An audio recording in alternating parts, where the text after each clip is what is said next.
What we want to do is to change the way we're operating internally. This is a thinking person. This is a person who's not being controlled by a paradigm. They're not being controlled by somebody else's beliefs. They're not living the goals of another person in their family, but they're actually creating their life exactly the way they want.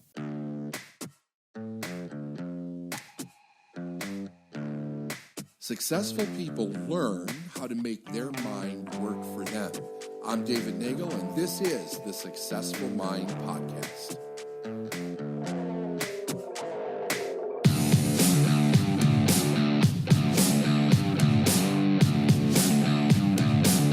Welcome to part 2 of Transformation 2020. All right, so here's where we left off. We're working with what do I really want, and building an image using our imagination, following the desire of our heart. So we want to get really clear on what this is. When you do this, you want to write it down. But before we go into that, I want to kind of create something where you can see the difference between what you want and the programmed information that you actually know. So this part of the exercise, I think, is pretty important. Ask yourself, based on your current results, what goals am I living? Whose goals am I living?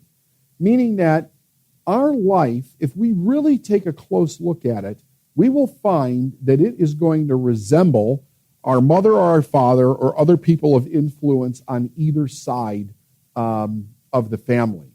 And take a close look. Look at your parents, look at your grandparents, aunts, uncles, cousins, anything around you, and start writing down who is living very similar to you on both sides and how are they living.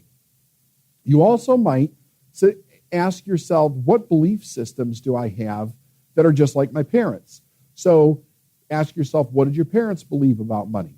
What did your parents believe about sex? What did your parents believe about life? What did your parents believe about God? What did your parents believe about working a job versus owning a business? What did your parents believe about travel and education?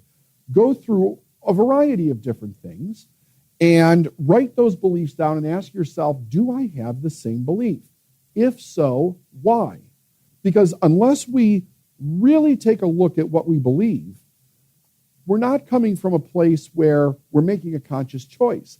We're just saying, well, that's the way that it always is. That's what I was taught. There is no other way. That's not true at all. There is another way. But you won't know if you want to take a look at it until you actually ask yourself, why do I really believe this? And is that belief serving me? Is it literally creating the life that I want? Or is it causing me to be dissatisfied? It may be causing you to be miserable. But ask yourself, where did that come from? Because when you know where it came from, you can put that aside, and then you can begin to create something else. This is the actual process of what happens if we're going to begin to create a transformation for ourselves for 2020. Decision. Once we get really clear on what we want to create, the thing that we want to transform in our life for the next 12 months, it then requires that we make a decision. So what we're going to do is we're going to write down all the things that we want to change. Here's what I really suggest with this. I think it's very important that you pick one or two things. Pick one or two really good things to change, and understand if you pick too many, you're actually putting yourself kind of in the realm of failure, because as we change, we have to begin to adapt to that change. And if we're making too many changes, especially in the very beginning, then we have a difficult time adapting to it because we're in such a state of being uncomfortable. When we begin to add more to that before we've conditioned ourselves to really be able to move through it comfortably, it creates so much discomfort that we end up going into chaos and confusion in our mind, and we don't know how to actually stick with it. So it causes us to be exhausted, and then we start not following through on what we said we would do, and we end up going backwards. So one or two things, that's all you have to pick. And this process works for anybody. It doesn't matter where you are in life. You could be extraordinarily successful, but you're stuck and you want to make a transformation. It'll work the same way for you. After you write down the decision of what it is that you want to change, understand this. If you write it down, that means you're going to keep your word and you're going to do it. This is also very important. One of the biggest problems that we have as human beings is we often say we're going to do something and then we don't do it, and we think, what's the big deal? It's my life. I don't have to do it if I don't want to. That's true, but we don't know what problem that's actually creating internally in us. It's creating a lack of trust. That means we literally get to the point where we don't trust ourselves to follow through on things that we're going to do. And if a person rebuilds that trust with themselves, an extraordinary confidence comes over the person and determination. And they find that there's nothing that they can't accomplish. And not just that, but they could do it in a very happy, fulfilling way. So it doesn't feel like they're struggling. Remember, struggle takes place in the mind. When you make something hard, when you go, I'm going to set a new goal for myself, and this is hard. Man, this is really hard trying to do this, to break through this, to accomplish this new thing. Where is the hard taking place? The hard is taking place in your perception. Now think, if it's taking place in your perception, what happens if you change your perception? If you change your perception, now what was hard could become easy. Now what was a struggle could become fulfilling. It completely changes your experience of what it is that you're doing. And you might think to yourself, no, this is hard. That is an absolute way of thinking that literally keeps a person stuck in the same problem over and over again because they're viewing it as being hard. Change it in your mind to being easy. Change your mind to the place where when you change your behavior, when you make a decision to change your behavior, you're going to make a commitment to do it no matter what. That's why I said it's very important to understand where you're starting in this process. Take things that you know 100% you will follow through with and that you're going to make a commitment to do so. That will increase your ability to trust yourself. Now, when you do this, when you write this stuff out, you want to put it in your calendar. So these are the behavioral changes that you need to list out for yourself based on the decision of what it is that you want to change. So from a cause and effect perspective, you know you will get the result. If you change the cause, which is your thinking, the emotional state that you're in while you're doing it, and the behavior, the effect will be the change in your environment, people, places, and things, in your results, and in your circumstances. There's nothing that you can't change. There's no experience that any other person on the planet is experiencing that you cannot also experience by the correct use of how you think, and then backing it up with commitment and trust. If you do that, you will always get the result at some point. Yes, you have to learn to get feedback. Yes, you have to learn to correct if you made a mistake. But the idea is that you don't shame yourself when you do that. You stay based in the commitment and you calendar out your behaviors so that they're there every day. The other thing that does is it keeps you from forgetting. Very often a person will, and I actually don't think this is forgetting, by the way. So let me point this out. Let's say that you are going to change and you're going to do something first of the year, New Year's resolution. You say you're going to lose weight, get healthy, you're going to start running, whatever it is that you're going to do. 2 weeks after you said you were going to do it, you don't even remember doing it. You completely forgot. And somebody says, hey, how's the new diet going? Or how's the new exercise program going? Or how's the new, idea for the business going? Or whatever. And you're like, oh, yeah, that's right. I said I was going to do that. I think literally what ends up happening when we set new goals is that if we understand how our subconscious mind works, which our subconscious mind does not like change, by the way, it's programmed to keep you doing the same thing over and over again because that keeps you safe. It literally causes your mind to stop focusing on the direction that you're going and focus on where you are. It'll often create fears. It'll create something we call a terror barrier, which is you will run into situations and circumstances once you set a new goal for yourself that'll scare the hell out of you, and you'll think, I can't go after the new goal. I can't do this new behavior. I have to focus on this problem right now. Everybody that ever makes a change in their life goes through that to some degree.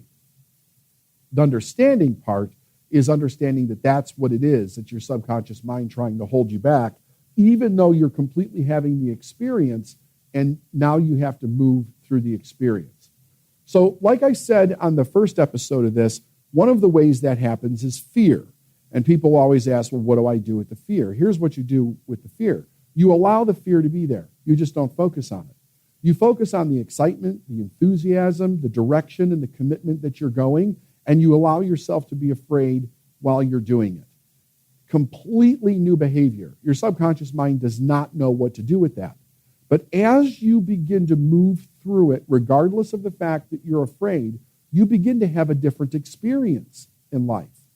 As you have a different experience, as you get different results, that programs your subconscious mind to realize that the fear that it believes in is not true.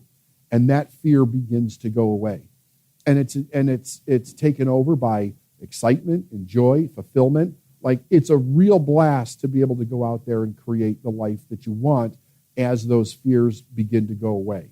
So anytime we set a new goal, a big goal that we haven't accomplished before, there's usually is a respectable amount of fear that shows up. Just let it be there. Just be like, okay, fear, I know you're there. I'm not focused on you. I'm going in this direction. Anything that you try to use as a way of getting rid of the fear causes you to focus on that fear more, which makes it more real. So don't focus on it. Know that it's there. Let it be there and do its thing. You keep going in the new direction that you want to go for yourself. Remove any people, places, and things from your life that are not in harmony with your transformation. Write it out and put your new activities on your calendar. Here's the reason this is so important. The more you can align your life, the way that you're living your life, to be in harmony with the goal that you want to achieve, the less tempted you're going to be to not break your commitment to yourself and actually go backwards. I'll give you a good for instance with this. So let's say a person is going to start a new way of eating so that they're healthy in their life.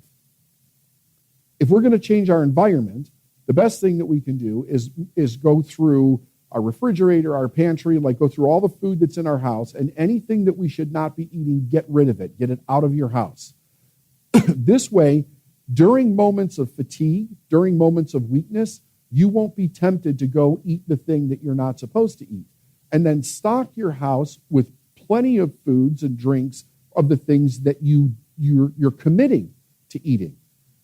This is also the same way with people. So let's say that you want to be around positive people, you want to be a positive person, you want to create and do positive things in your life. However, you've surrounded yourself with a lot of negative people.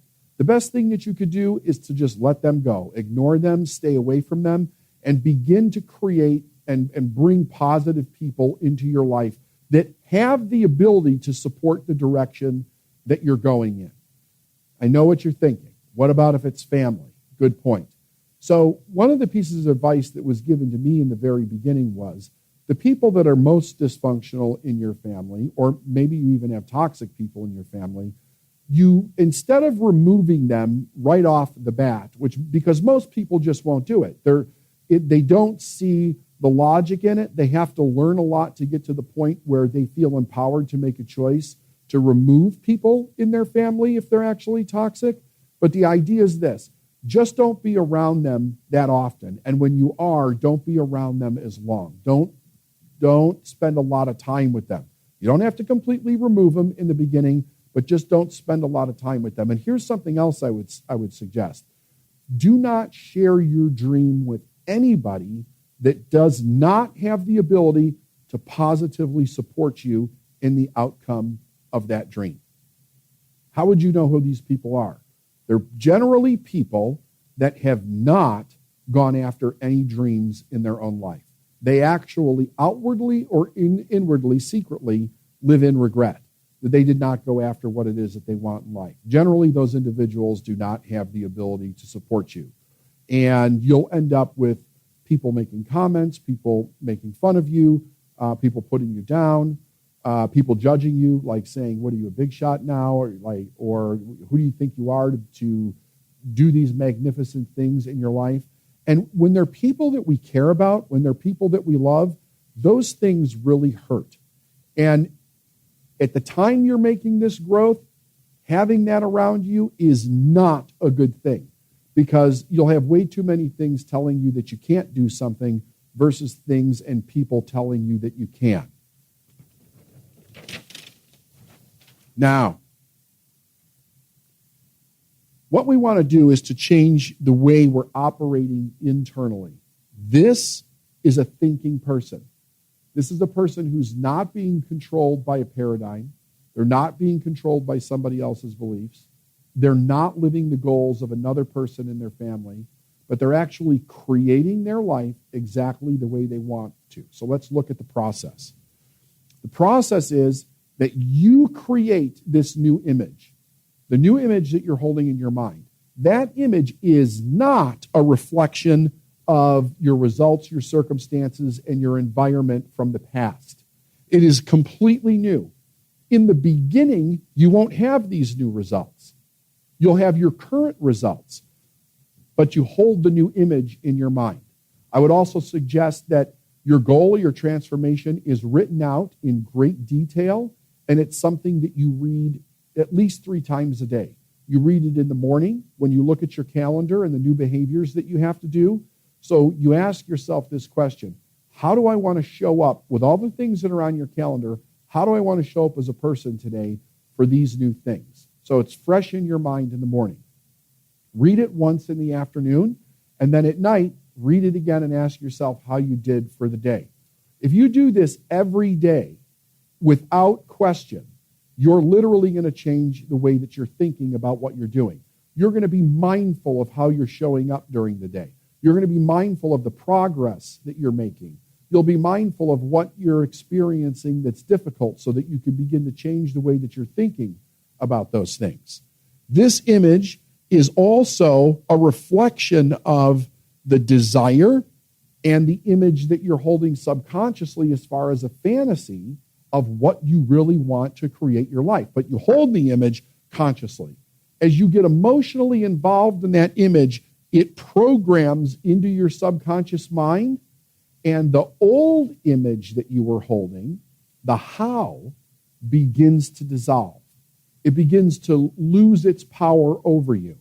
As that happens, you're engaging in new behaviors, and as you engage in new behaviors, you're going to get new results. They'll probably be small at first, but they're going to continue to grow. So we have to remember that if we go back to this page here, we were working with how other people told us to live our life, how other people told us to think about our life, how other people told us how to make decisions about our life, what was right, what was wrong, what was good, what was bad, what we should create or what we shouldn't create, what risks we should take, what risks we shouldn't take. And most of it was about playing life safe, going all through your life with as least risk as possible and playing it safe. That is what we experience. So we experienced it to some degree as children, even if it was dysfunctional, because the dysfunction remained similar. So people understood how to deal with it. Doesn't mean that they were happy. It doesn't mean that they actually liked it. It just means that it stayed pretty similar throughout their lifetime. So that's what you were programmed with. And also what that does is it determines how you think about what you're experiencing in this part of your life. Your results, your circumstances, your environment. It's constantly coming into you through your 5 senses. That is the what out here. What is this? What is this result? What is in my bank account? How is my relationship? Who are the people in my life? That's all the what. Subconscious mind tells you how to think about what it is that you're experiencing. This is where a person will begin to tolerate things in their life that are completely not worthy of them. Because how they think about it is this: yeah, this might suck, but I'm not broke. Yeah, this might suck, but I can't leave a bad marriage because we have to continue to raise the children. Yeah, this might suck, but I'm secure in my job. It's always, this might suck or this might not be that great, but, and then we start to justify that. Like, I should be satisfied with that. I shouldn't really want for more. Things could be a lot worse. All of that kind of language comes from people that completely either didn't know that they could follow a dream or totally gave up on it at some point and now expect everybody else around them to live in that misery that they call their life. We then go to a place where we sometimes even try to convince ourselves that we're happy. I don't really need anything. How much of what you learned to do in your life, as far as what you choose to bring in, was based on need and not the real desire for what you want? You know, kids are amazing. They'll ask for everything. They don't know the economic situation of their parents. They're like, give me 2 swimming pools. You know, give me 3 bicycles. Let me go do all this stuff. And the parents are like, we got to rein this kid in because we got to teach him how the world, or her, how the world really works, right? So the parents start using shame tactics in order to change the child's behavior. And it doesn't take long before that child starts to shut down and learn really fast it's not okay to want certain things in front of mom and dad. And then eventually they just give them up altogether. Or they surround themselves with people in their life that agree with the paradigm that their parents were raised with. So now you've got a societal norm of not everybody moving forward and being the best that they can. That's all based in the how. It's all based in the fear. At that point, the desire is almost completely dead in this person. And this person will probably go to their grave never experiencing life the way that they could have, never really understanding what their purpose was, never really, getting up every day going, a life is amazing. I actually get to live this way, because they understood how to think, they retrained themselves on how to think, and they created the life that they want. That is the greatest benefit that we get when we begin to understand that we have the ability to choose any new image that we want for our life. It doesn't matter what it is, because the one thing that human beings consistently do is we create the results and the circumstances that we're experiencing in our life. So I'm going to leave you with this last part, and perhaps it's the most difficult for most people to accept, but when a person gets to the place where they not only understand it, but can accept it for themselves, that's when everything can begin to change. So pay particular attention to this. You may want to watch this part over and over again. Most people are raised with the idea that whatever is going on outside of them, that they call their life, has some kind of power over them where they're forced to live that way. So they're kind of given an inherent victim mentality in life. All of these obstacles, all of these barriers, all of these challenges, they can't be overcome. We hear things like, that's just the way that it is. You can't change it. Don't ask for any more than that. When we realize that when we become and accept responsibility for everything that we think, everything that we feel, every behavior that we take, every result or experience that we're having, when we say, I'm responsible for it, we take back the amazing creative power to change our life. And it is definitely a place as a society, as a world that we're living in currently, where many people are moving to the opposite of that. And everything is being blamed on other people. There's no empowerment, because you can't be empowered and blame people, places, and circumstances for the results that you're actually experiencing in your life. And you might be thinking to yourself, well, wait a minute, David. People have done bad things to me. I've had bad experiences that were caused by other individuals. I agree with you. I totally agree with you. Accepting responsibility for yourself is not blaming yourself for what happened. You very may well have been victimized by another person, but you don't have to remain a victim. You don't have to call that thing that happened that you're a victim of it for the rest of your life. What you do have to do is ask yourself a more intelligent question, and that is, why did I have that experience? Because what's really important to know is that with every bad experience that you have in your life, with any tragedy that you have in your life, there is an equal and opposite benefit to that. However, unless we're trained to see what it is, unless we literally train our mind to be able to see what it is, that benefit is of no use to us because we can't see it. We can't conceive it. We cannot even give it much context because we just don't understand that it's there. All we see is what's wrong with that thing. But when we accept responsibility for it, we now begin to shift our mind to a new perception where we actually can see the other side of it. So remember this, nothing is absolute just the way that it is. You're only perceiving a fraction of something when you perceive something as being bad. Because the law of polarity states that everything is equal and has and its opposite. So it has an opposite side to it.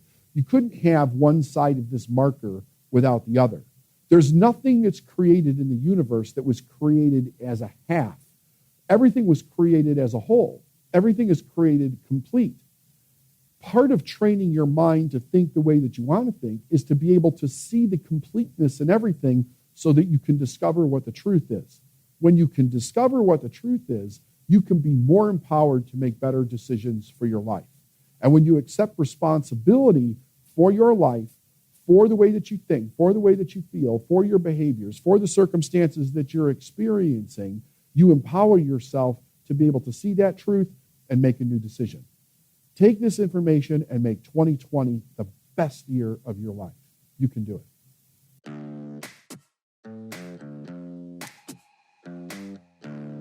Thanks for listening to the Successful Mind podcast. And if you like what you heard and you want to know more, go to davidnagel.com/free stuff.